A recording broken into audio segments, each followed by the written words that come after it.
내년에 집값이 떨어질 것 같은 불안한 마음이 들면 집주인들이 급매로 던질 텐데 지금은 그런 마음이 들지 않기 때문에 현실적으로 집값을 당장 떨어뜨리기는 좀 쉽지 않아 보이고요. 그럼에도 불구하고 정부가 찾는 해법은 그래도 공급이 아닌가.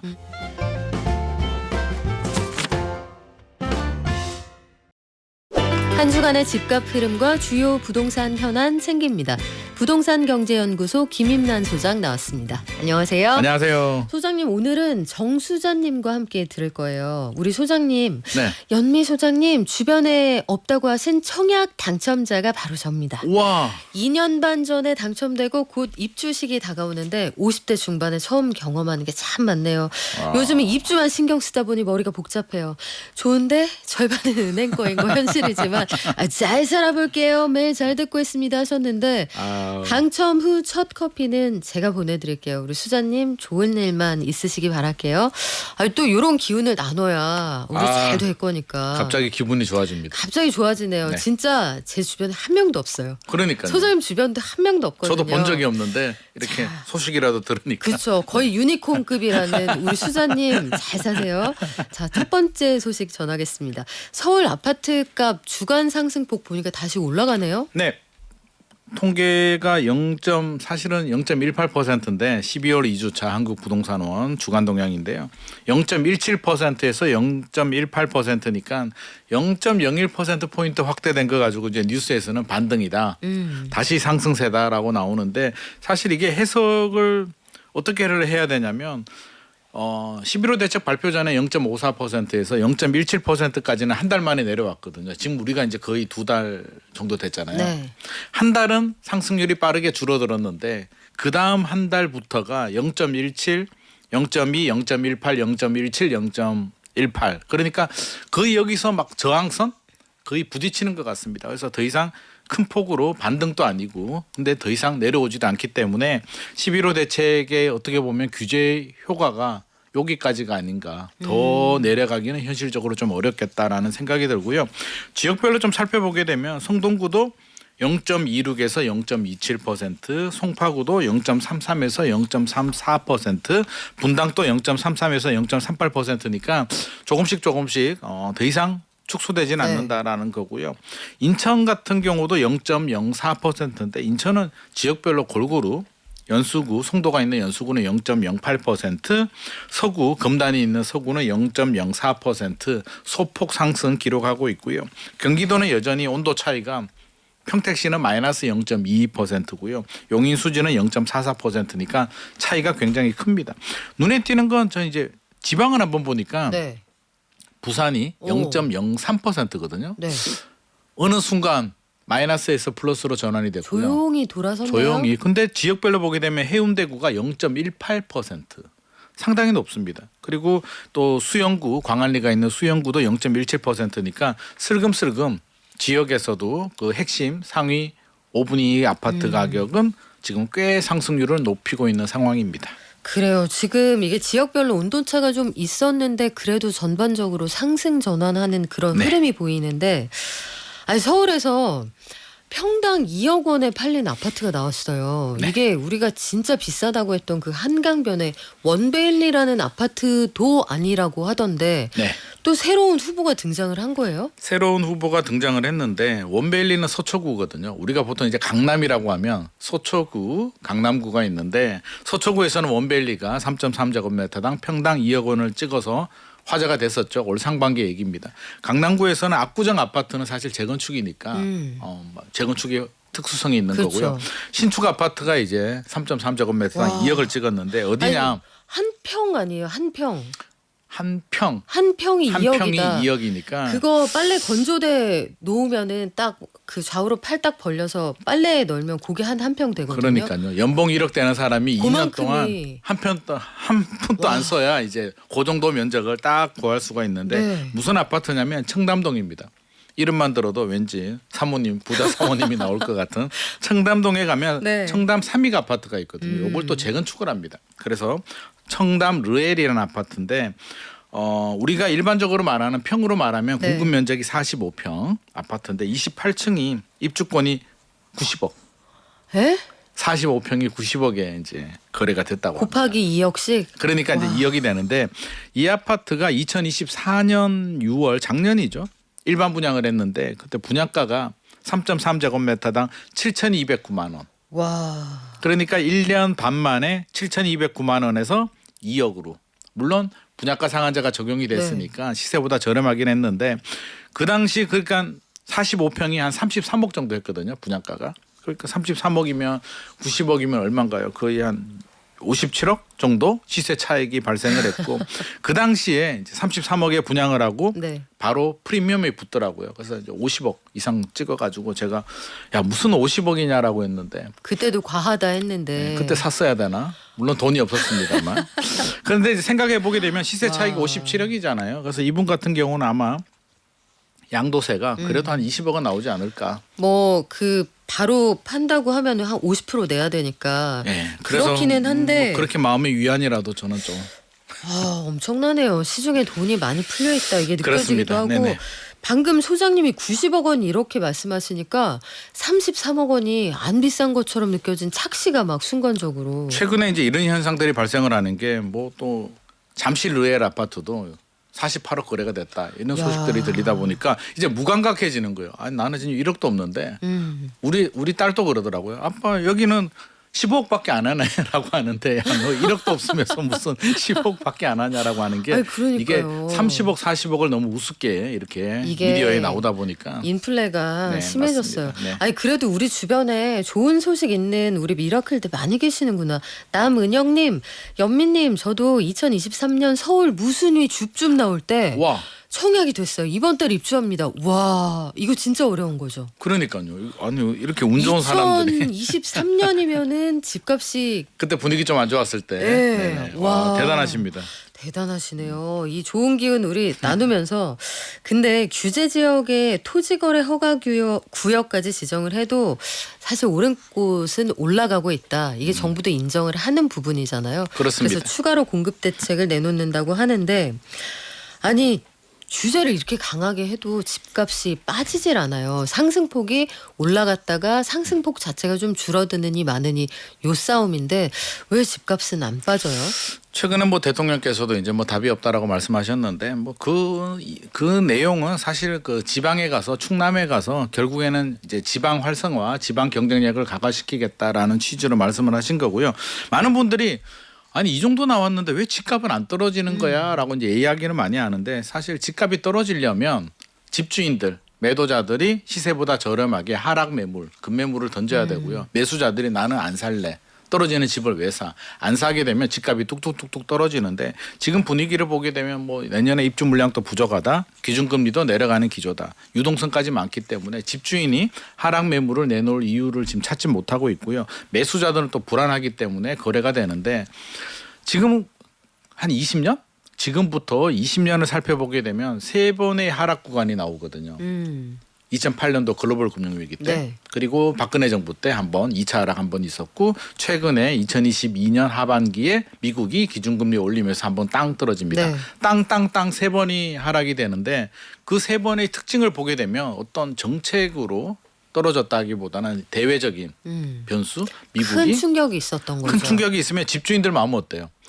아 이거 어떻게 되지? 집값이 떨어지려나? 이 불안한 마음이 들잖아요. 그래서 내년에 집값이 떨어질 것 같은 불안한 마음이 들면 집주인들이 금매로 던질 텐데 지금은 그런 마음이 들지 않기 때문에 현실적으로 집값을 당장 떨어뜨리기는 좀 쉽지 않아 보이고요. 그럼에도 불구하고 정부가 찾는 해법은 그래도 공급이 아닌가. 수요 분산 정책도 이제 하겠다라고는 네. 하지만 공급을 늘리는데 좀 더 집중을 할 것 같습니다. 근데 공급을 늘린다 이런 얘기가 계속 나오고 있잖아요. 네. 근데 구체적으로 135만 호가 이제 민관이 다 합쳐서 기성까지 포함을 한 거잖아요. 그렇습니다. 기성 포함 135만 호 착공 97 공급 대책의 내용인데 어디에 얼마나 공급하는지 이건 언제 나와요? 지금 예고는 12월로 일단 예고를 좀 하고 있는데요. 그럼에도 불구하고 12월에 나올지 뭐 1월에 나올지는 사실상 우리가 뭐 100% 알 수는 없는데 일단 내용을 좀 추측을 해보게 된다면 우리가 모르는 새로운 데가 엄청나게 발굴될 것 같지는 않고요. 135만 호 97 공급 대책이 비판을 많이 받았던 이유가 그래서 어디에? 어. 야, 좀 구체적으로 좀 얘기해봐봐. 알고 싶잖아요. 내가 갈 수 있는 데인지. 어디에 네. 언제 얼마 물량이 나오느냐 구체적으로 알려달라. 구체성이 결여된다라는 비판의 목소리가 많았기 때문에 그 구체성 그러니까 연도별로 호수 단위로 구체적인 로드맵을 제시할 가능성이 상당히 높습니다. 저도 이 부분에 대해서는 항상 문제를 제기하고 있기 때문에 좀 더 구체적으로 나올 것 같고요. 또 많은 비판이 나왔던 게 유유부지. 문재인 정부 때 못했던 거. 그때도 못했는데 서울 도심에 내년에도 공공분양이 29,000호 정도 나오는데 거기에 서울이 1,300개밖에 안 나오거든요. 네. 그러다 보니까 서울은 결국에는 재건축 재개발도 있습니다만 유유부지 어떻게 할 거야라는 내용에 대해서 우리 유유부지 할 거야. 문재인 정부 때 못했던 거 이번에는 태릉시시라든지 마포 서부면허장 또 서초구에 있는 국립외교원 이런 부지들 우리 열심히 할 거다. 진짜 한다라는 걸 아마 보여주는 구체적인 방안이 좀 나오지 않을까 싶고요. 지금 지자체하고 협의를 하고 있는데 12월 늦어도 1월까지는 이 이상을 넘기기는 좀 어려울 것 같습니다. 제 개인적으로는. 근데 지금 보면은 서울 안에서 관심 있는 몇 가지 지역 중에 대표적인 게 서리풀, 네. 서초구에 있는 서리풀 이런 지역인데 여기는 현지 원주민들이 굉장히 반발을 해서 지금 공청회도 계속 무산이 되고 쉽지 않을 것 같잖아요. 원주민들 반발하죠. 그러니까요. 왜 반발하냐면 제가 한 2주 전에 여기 밥 먹으러 갔었는데 거기가 과천에 갔었는데 과천하고 서리풀하고 붙어 있거든요. 붙어 있죠. 예. 그래서 닭볶음탕 맛있게 하는 집 가서 먹었는데 마침 여기가 서리풀이라고 해서 제가 물어봤거든요. 동네 주민들 저 거기 알 것 같은데 액자 있고 그지? 네. 액자가 있었나? 아무튼 옛날 집 네. 맛있는 집인데 물어보니까 왜 반대하냐? 대부분 반대랍니다. 그럼 여기가 개발 제한 구역이거든요. 그린벨트. 수십 년 동안 개발이 제한되다 보니까 땅값이 공시가격이 상당히 저렴하잖아요. 만약에 개발 제한 구역이 아니었으면 여기가 3.3제곱미터당 평당 뭐 1,000만 원 이상도 할 수 있는 그렇죠. 땅인데 지금 공시가격이 형편없거든요. 그러면 정부가 나중에 보상을 해주게 되면 공시가격에서 보상을 하지 현재 시세로 보상은 안 하다 보니까 여기 대체적인 지주들은 우리 안 하련다. 그냥 난 계속 가지고 가련다. 이 좋은 땅을 왜 저렴하게 니들이 개발 제한 구역 지정해서 우리 재산 가치를 훼손해 놓고 이제 와서 헐값에 매입하는 건 안 된다라고 결사 반대를 하는 분위기니까 이걸 어떻게 설득을 할지가 관건인 것 같습니다. 그래요. 지금 아마 공급 쪽에서는 이쪽 기다리는 분들이 많으실 것 같은데 이게 만만치는 않을 것 같습니다. 그렇죠. 근데 지금 서울 아파트 시장 분위기가 그래서 이 진단을 한다고 하면은 어느 정도 되는 거예요? 지금 분위기 자체가 사실 우리 11월 대책 발표가 됐는데 생각보다 지금 상승률 하락이 이게 더 이상 내려가진 않기 때문에 정부도 마음이 좀 초조할 것 같고요. 최근에 논란이 뭐냐면 토지거래가 해제를 두고 지금 굉장히 뜨거운 감자가 되고 있는데 토지제 오세훈 서울시장과 국토부 장관이 만나는 걸 보고 찌라시가 도니까 국토부는 아니라고 해명을 했고 대통령실에서는 또 이게 임시적인 조치다. 공급 대책이 나오고 네. 안정을 확인하면 풀어줄 수 있다라고 얘기는 했는데 이게 내년 6월 3일이 지방선거잖아요. 노도강이나 금강구나 이렇게 억울하게 묶인 지역들은 사실상 좀 풀어줄 필요는 있는데 풀어주면 풍선 효과가 생길 것 같거든요. 그래서 전제 조건이 공급 대책이 나온다. 시장 안정을 한 번 더 확인한다. 네. 그리고 풀어준다는데 시간을 보게 되면 저는 2월 그 설 전후 늦어도 3월까지는 아마 결단을 내리지 않을까 싶고 이게 또 하나의 트리거가 될 수도 있어서 굉장히 좀 머리가 아플 것 같습니다. 지금 분위기에서 노도강 풀면 집값은 저평가되어 있는데 네.